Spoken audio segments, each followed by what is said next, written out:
Kisah Para Rasul 18 ayat 23 sampai 24 dan 27b sampai 28. Sementara itu datanglah ke Efesus seorang Yahudi bernama Apolos yang berasal dari Alexandria.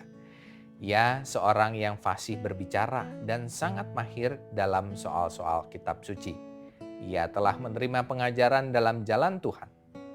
Setibanya di Akhaya, maka ia oleh kasih karunia Allah menjadi seorang yang sangat berguna bagi orang-orang yang percaya.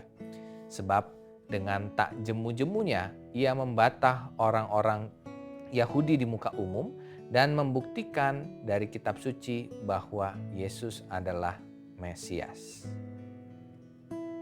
Saudara-saudara yang dikasihi Tuhan, Apolos adalah satu tokoh yang sangat berdampak dalam penyebaran Injil di abad pertama. Sama seperti Paulus, Apolos bukan bagian dari 12 murid. Tetapi ketika Injil itu ia terima, ibarat benih yang jatuh di tanah yang subur, Injil itu berbuah banyak dan lebat. Dengan keahlian yang ia miliki, Apolos menjadi alat di tangan Tuhan yang efektif. Ia tidak hanya menjadi saksi di Alexandria tempat ia berasal, tetapi ia mengajar kedua kota besar yang ada saat itu, Efesus dan Korintus. Jejak pelayanannya pun gak main-main. Namanya disandingkan dengan Paulus dan Kefas. Ketika ada perselisihan di Korintus, nama Apolos dibawa-bawa.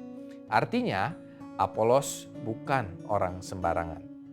Saudara-saudara, hidup beriman kita saat ini sama seperti Apolos. Kita tidak berjumpa dengan Tuhan Yesus secara langsung seperti para murid yang hidup sejaman dengan Tuhan. Kita hanya mendengar kesaksian dari orang-orang percaya tentang Tuhan Yesus yang juga datangnya dari Alkitab. Namun, dari pendengaran dan pembacaan kita telah menjadi percaya. Kita yakin bahwa kepercayaan kita itu timbul atas peran serta Roh Kudus, bukan kepada siapa yang menyampaikannya kepada kita atau pada kemampuan kita sendiri. Apa yang terjadi dalam kehidupan Apolos memang menarik untuk dicermati.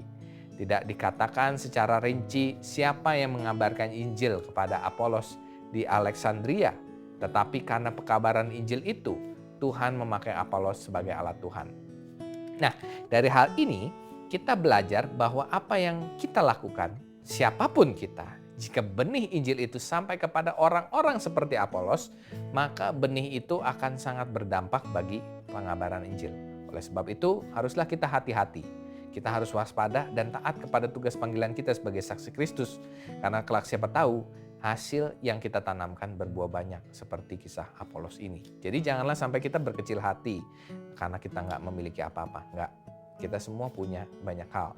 Lalu hal berikutnya yang bisa kita renungkan dari kehidupan Apolos adalah kemauannya untuk menggunakan apa yang ia kuasai untuk memberitakan tentang Tuhan Yesus.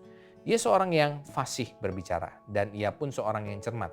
Dikatakan ia sangat mahir dalam soal-soal kitab suci.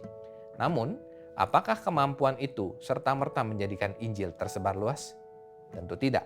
Apolos harus mendedikasikan dirinya lebih dari yang semula ia pernah kerjakan sebelumnya. Menjadi percaya saja tidak cukup. Memiliki kemampuan juga tidak cukup. Tanpa diupayakan atau direalisasikan. Kita semua memiliki kelebihan dan bakat yang berbeda.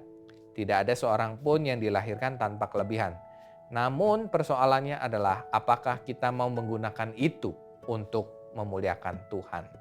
Ada yang punya kemampuan di bidang manajemen, ada yang punya kemampuan di bidang accounting, ada yang di bidang medis, ada juga yang di bidang teknik dan lain sebagainya. Tuhan berikan macam-macam kemampuan pada kita dan tentunya untuk kita pergunakan sebaik-baiknya.